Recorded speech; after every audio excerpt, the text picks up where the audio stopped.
샬롬, 주님의 은혜와 평강을 전합니다. 무더위가 지나가고 가을이 시작되었습니다.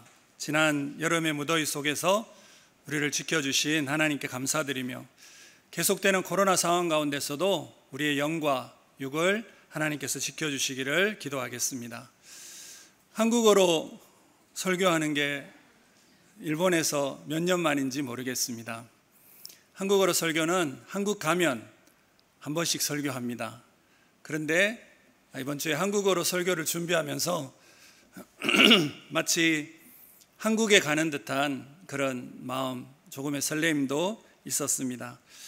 그러면서 그런 생각이 들었습니다. 매주 예배를 오는 게, 그리고 교회를 오는 거, 예배를 드리는 것이 어쩌면 고향을 가는 것이 아닐까, 그런 생각이 들었습니다. 왜냐하면 아버지께서 계시는 곳이 고향이니까. 그렇죠? 코로나로 고향에 잘 못 가지만 하나님 아버지께서 만나주시는 예배를 통해서 매주 우리의 본향, 천국의 정과 안식을 누리기를 소원합니다. 사랑하는 성도님들, 요즘 시대는 참 많이 발달해서 편한 시대가 되었습니다. 통신이 발달되고 인터넷이 발달돼서 고향에 못 가도 영상을 통해서 보고 싶은 사람들의 얼굴을 마주 대합니다. 가지고 싶은 것이 있으면 언제든지 집에서 전화하면, 아니면 메일로 주문하면 집에서 편안히 받아볼 수가 있는 그런 시대가 되었습니다. 그렇게 편리해졌기 때문에 오히려 편리는 해졌는데 긴장은 더 높아진 것 같습니다. 왜냐하면 우리를 호시탐탐 노리는 사기꾼들이 많기 때문입니다. 전화로 우리를 속이려는 사람들이 많이 있습니다. 보이스피싱, 일본에서는 오래오래 사기라고 하는데 보이스피싱이 많이 생겼습니다. 문자나 카톡도 사기 문자가 많아서 뭘 잘못 누르면 문제가 생기거나 해킹을 당하기도 합니다. 그리고 메일도 보면 저에게는 아마존에서 그렇게 메일이 많이 와요. 라쿠텐에서도 메일이 많이 오고. 근데 저는 잘 안 쓰거든요. 그래서 보면 다 저를 속이려고 하는 그런 메일인 것을 보게 됩니다. 세상에는 우리를 속이려는 것이 너무 많습니다. 그래서 우리는 속지 않으려고 모르는 전화는 받지 않고, 또 모르는 문자는 열지 않고 바로 지우고, 확실하지 않은 메일은 스팸 처리하거나 그냥 지워버립니다. 그렇게 하면 할수록 괜찮을 것 같지만, 그러나 우리를 속이려는 것은 더 정교하게 우리에게 다가오는 것을 봅니다. 그런데 이런 사기꾼들은 돈을 목적으로 하기 때문에 속으면 돈을 잃게 됩니다.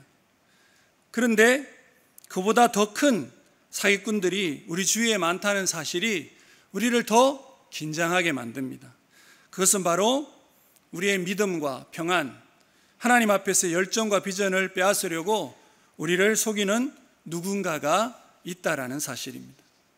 그것에게 속으면 얼마의 돈을 잃는 것이 아니라 우리의 영혼을 잃게 되고, 그렇기 때문에 더 조심하고 속지 않아야 하는 것입니다.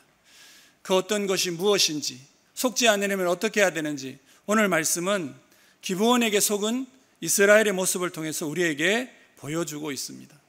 오늘 말씀 여호수아 9장의 본문의 내용은 이스라엘이 가나안 땅을 점령하기 위해서 요단강을 건너고, 그 다음에 여리고성을 무너뜨리고, 이후에 아이성과의 두 번째 전투에서 승리하고 난 이후의 사건입니다. 이 소식을 들은 가나안의 모든 부족들이 연합했습니다. 일심으로 싸우려고 단결했습니다. 가나안 전쟁은 타협이 없는 전쟁입니다. 왜냐하면 누가 살든지 죽든지 둘 중에 하나만 있는 전쟁입니다.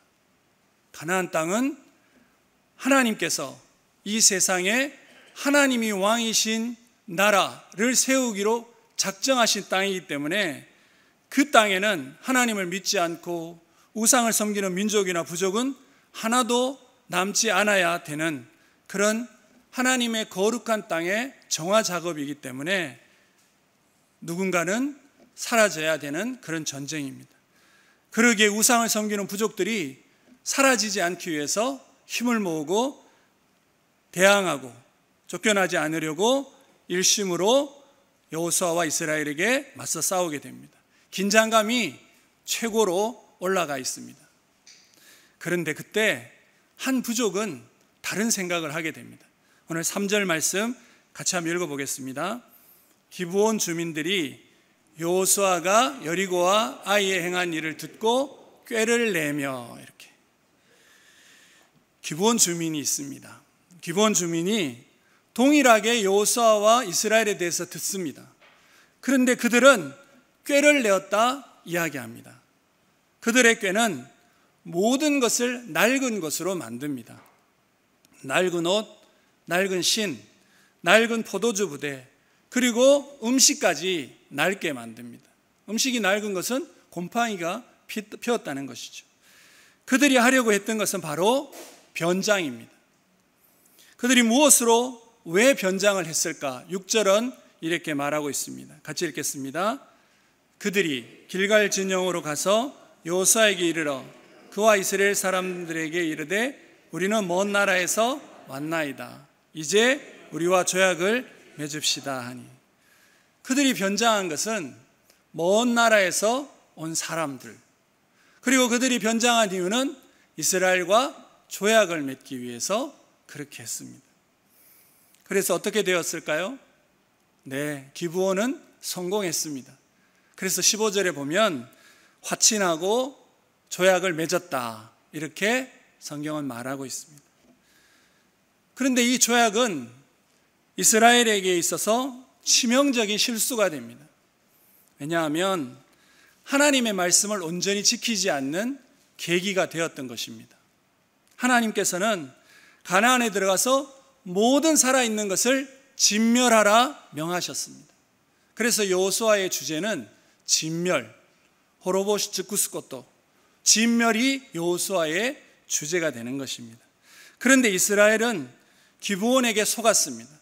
그래서 기브온은 진멸의 대상인데 그 진멸의 대상에게 속아서 조약을 체결하고 그들을 살려주게 되었습니다. 그 조약을 파기하면 되지 않는가라고 하실 수 있지만, 이스라엘은 하나님의 백성이기 때문에, 하나님의 나라이기 때문에 하나님의 나라가 다른 부족과 맺은 언약을 하나님께서는 파기하지 않게 하십니다. 대신에 그렇게 속아서 조약을 맺은 결과 그 책임을 이스라엘에게 물으시는 것을 성경을 통해 보게 됩니다. 기브온은 그 이후에 이스라엘의 종이 되어서 살아가게 됩니다. 하지만 그들은 여전히 자신의 우상을 종이 되어서도 섬기게 됩니다.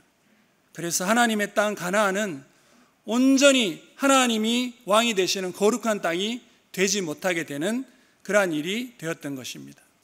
그렇다면 이스라엘은 왜 기브온에게 속았을까요?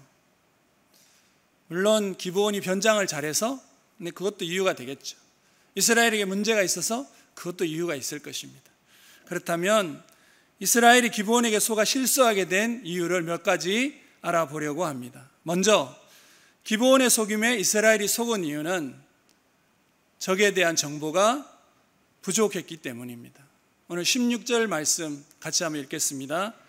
그들과 조약을 맺은 후 사흘이 지나서야 그들이 이웃에게 자기들 중에 거주하는 자들이라 함을 들으니라. 조약을 맺었는데 며칠 후에 알았다고요? 3일 후에 그들이 가까운 곳에 사는 사람인 것을 듣게 되었습니다. 3일 거리에 있는 그 사람, 아주 가까운 곳에 사는 사람에 대한 정보가 이스라엘에게는 없었던 것입니다.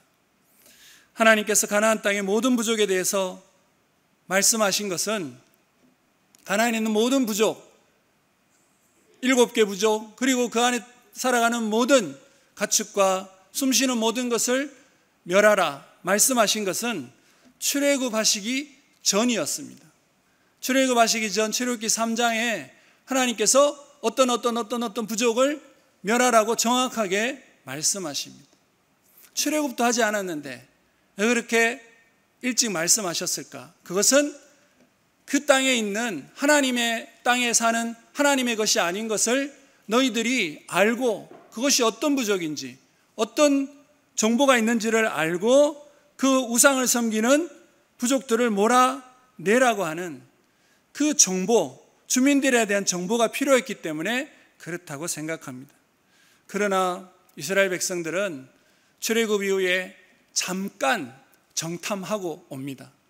민수기 13장에 정탐하는 그 장면이 나옵니다. 그리고 나서 어떻게 하죠? 그냥 겁을 먹습니다.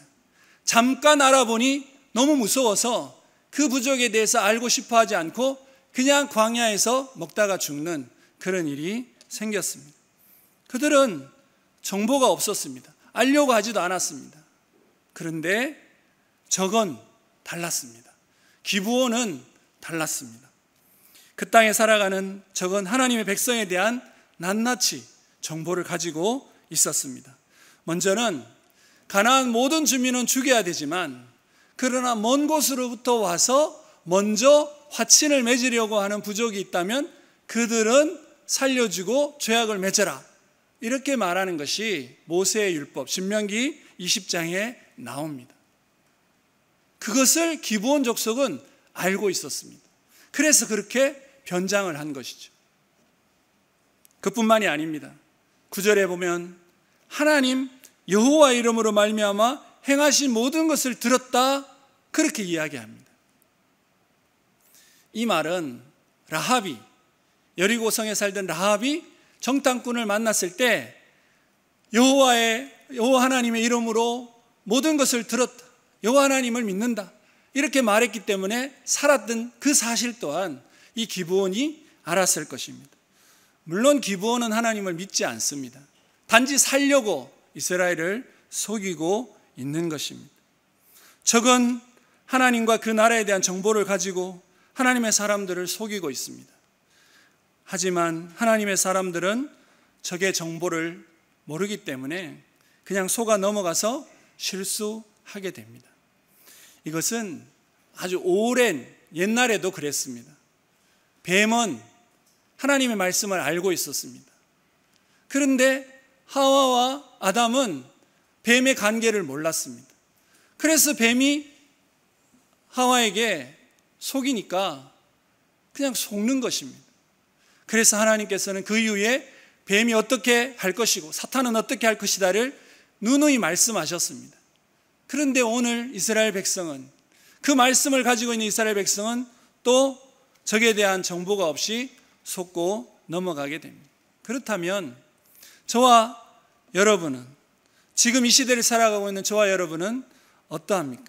우리는 하나님의 거룩한 성전인 우리 몸을 거룩하게 하기 위해서 늘 영적인 싸움을 싸우고 있습니다.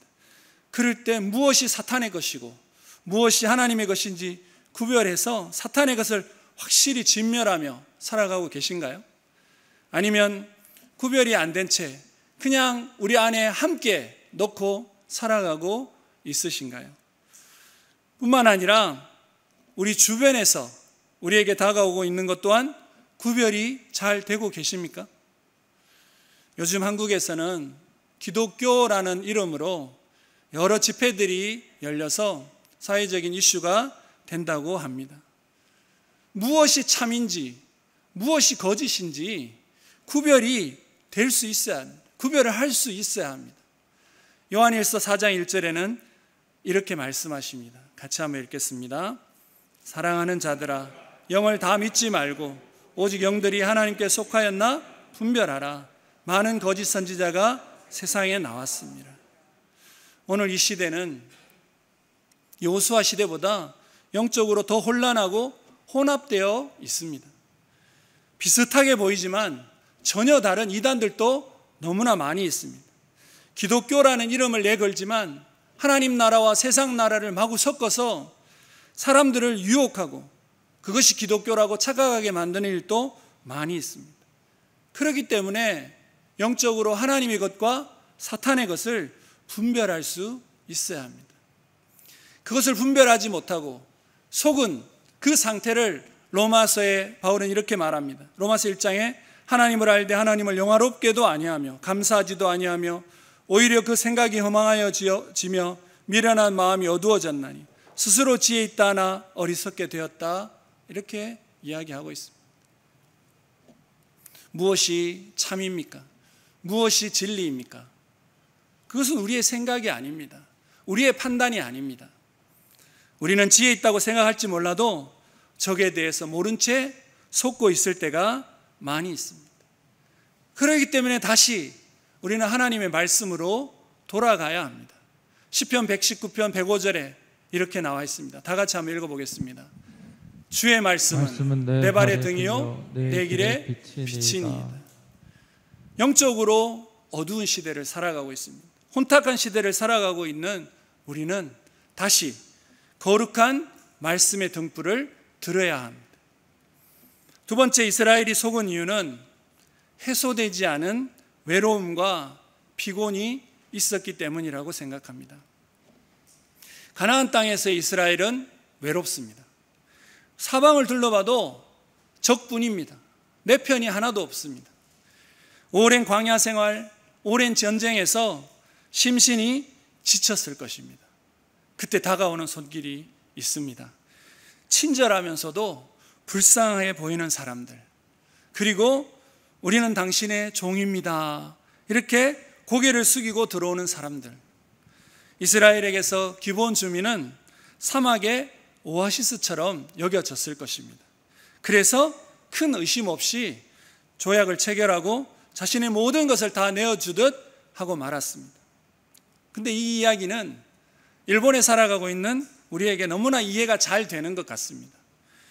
우리는 고향을 떠나 많은 사람들이 낯선 이방 나라 일본에 와 있습니다. 어느 것 하나 쉬운 것이 없습니다. 하지만 하나님의 백성이기 때문에 일본을 선교해야 한다는 거룩한 부담감으로 영적인 싸움을 싸우고 있습니다. 배려합니다. 양보합니다. 져줍니다. 그 가운데서도 가정을 이루고 사업을 이루고 직장생활, 학교생활을 세워가려고 합니다. 그러면서 우리 안에 알게 모르게 외로움이 커져갑니다. 우리 안에 피곤이 쌓여갑니다. 사탄은 그때를 알고 우리에게 다가옵니다. 우리를 속이려고 합니다. 제가 아는 좀 오래전 이야기지만 유학생 한 명이 일본에 왔습니다. 그 친구가 일본에 와서 저에게 전화를 했습니다. 목사님, 어려워요, 힘들어요, 외로워요, 이렇게. 근데 어느 날부터 전화가 오지 않습니다. 그래서 왜 그러지 하고 전화를 했습니다. 그랬더니 좋은 분을 만나서 좋은 곳을 다닌다고 합니다. 그래서 좀 이상해서 그분하고 같이 한번 만나보자 제안을 했더니 셋이 만났습니다. 그래서 이야기를 쭉 듣는데 통일교였습니다. 그래서 제가 헤어지고 그 통일교에게 다시는 이 자매에게 접근하지 마라. 그리고 그 자매에게 이 친구가 통일교였다고 말하니까 너무 놀라면서 울면서 되게 힘들어했습니다. 자신에게 그렇게 친절하게 다가오고 잘해주는 사람은 처음이었다라는 사실, 없었다라는 이야기를 했습니다. 얼마나 외로웠을까 그런 생각을 했습니다. 지금은 그 자매가 그때를 잘 넘기고 미국의 목사 사모가 되었습니다. 그리고 제 지인, 친구 목사가 있었습니다. 함께 일본 단기 선교를 몇 번 와서 일본에 있는 아주 신실한 성도님 가정의 자매와 결혼을 하고 그 교회 목사님이 은퇴를 하시고 그 교회 담임 목사로 부임을 하게 되었습니다. 축하도 하고 모두가 다 많이 부러워했습니다. 그러기를 한 7, 8년 지나고 나서 연락이 왔습니다. 그 목사 소식 들었냐고. 알고 보니까 갬불이라고 일본말로 하지만 정확하게 그건 노름인데 빠친코나 이런 것도 갬불인지는 모르겠습니다. 어쨌든 갬불에 빠졌다고 이야기를 합니다. 노름에 빠져서 돈을 주변에 빌리고 목사를 하면서도 그렇게 하다 보니까 빚을 지게 되고, 그래서 밤에 아르바이트를 하다가 성도에게 발각이 되고, 그래서 모두에게 알려지게 되었습니다. 그리고 나서 가정도 사역도 망가지게 되었습니다. 일본 교회에서 혼자 모든 책임과 짐을 지다가 무거워서 유혹에 빠져들었다고 이야기합니다. 두 사람 다 신실한 크리스찬이었습니다. 일본 선교를 위해서 기도하던 사람이었습니다. 그러나 외로움과 무거움의 짐의 무게를 견디지 못하고 그때 다가오는 유혹에 무너져 내린 것이죠. 우리에게도 충분히 있을 수 있는 이야기입니다. 아니, 이미 그 외로움과 짐의 무게로 인한 스트레스로 인해 무엇인가에 빠져 있는 사람도 있을지도 모르겠습니다. 저는 우리 교회 또 수많은 외국에 있는 디아스포라 한인 교회들에게 많은 문제가 있다는 이야기를 들었습니다. 그 교회들마다 이런 외로움과 또 어떤 피곤의 짐, 이러한 원인이 아닌가, 그 원인도 있지 않을까, 그런 생각을 해보게 됩니다. 우리 예수님께서도 그렇게 그것을 알고 계셨습니다. 그래서 예수님도 이 짐을, 외로움을 늘 해결하셔야 했습니다. 그리고 주님의 제자들에게, 주님의 사람들에게 이렇게 말씀하셨습니다. 마태복음 11장 28절 같이 한번 읽어볼까요? 수고하고 무거운 짐진 자들아 다 내게로 오라. 내가 너희를 쉬게 하리라. 예수님은 늘 하나님 아버지 앞에 나아가서 짐을 내려놓고 외로움과 무거움을 그분과의 만남으로 해결하셨습니다. 외로움 중에서 가장 큰 외로움은 고향을 떠난 것이고 부모님을 떠난 것이라고 이야기하죠. 그러기에 주님은 늘 하나님 아버지를 만나서 늘 그 외로움을 해소하시고 해결하셨습니다.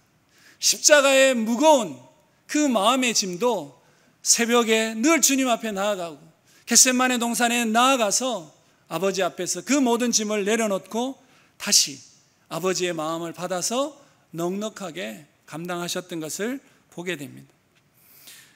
우리 중에는 고향을 떠나 외국에 살아가는 분들이 많습니다. 그래서 외로움도 있을 것입니다. 하지만 우리 모두는 천국이 본향이기 때문에 이 땅을 살아가면서 크리스찬으로 가지고 있는 외로움이 있습니다.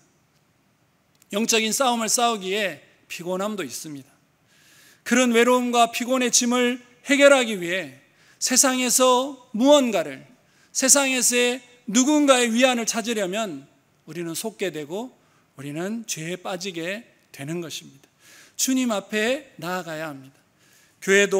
교회에 못 나와도 주님 앞에는 늘 나아갈 수가 있습니다. 그럴 때 마음의 평안과 안식을 경험하게 됩니다. 저는 예배가 우리 영혼의 외로움과 피곤을 내 짐을 내려놓는 시간이라고 생각합니다.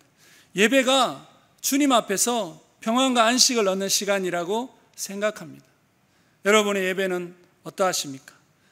일주일 세상에서 일하고 영적 싸움을 싸우다가 생긴 그 피로와 외로움을 주일 예배에서 해결하고 계신가요? 아니면 주일마저도 그런 짐을 더 크게 져서 주일날 집에 돌아가면 더 힘이 드신가요? 우리 교회가 회복되어야 할 것은 예배라고 생각합니다. 오늘 교회에 나아가는 이유가 주님 앞에 내 모든 것을 다 내려놓고 아버지의 가벼운 안식과 평안을 얻는 동경교회가 되고 동경교회 주일 예배가 되기를 소원합니다. 마지막으로 이스라엘이 기브온에게 속은 이유는 주님의 뜻을 묻지 않았기 때문입니다. 오늘 여호수아 9장 14절 말씀을 같이 한번 읽어보겠습니다. 무리가 그들의 양식을 취하고는 어떻게 할지를 여호와께 묻지 아니하고. 이 여호와께 묻지 아니하고를 일본어 신공동역을 보니까 슈노 시지요 모토메 나카타, 이렇게 더 직설적으로 이야기하는 것을 좀 보게 되었습니다. 하나님께서는 모든 축복과 모든 승리를 늘 자녀들에게 약속해 주십니다. 그러나 그래도 하나님께서 하나님의 백성의 소원을 듣고 싶어 하시고 하나님의 뜻을 묻기 원하시는 분이십니다. 하나님께서 다 알아서 해주시는 그런 믿음, 좋은 믿음이지, 그죠? 그러나 하나님께서 다 알아서 해주시는 믿음도 좋지만 그 하나님께 우리의 소원을 아뢰는 믿음의 실천, 그것을 하나님께서 더 기뻐하신다는 사실입니다.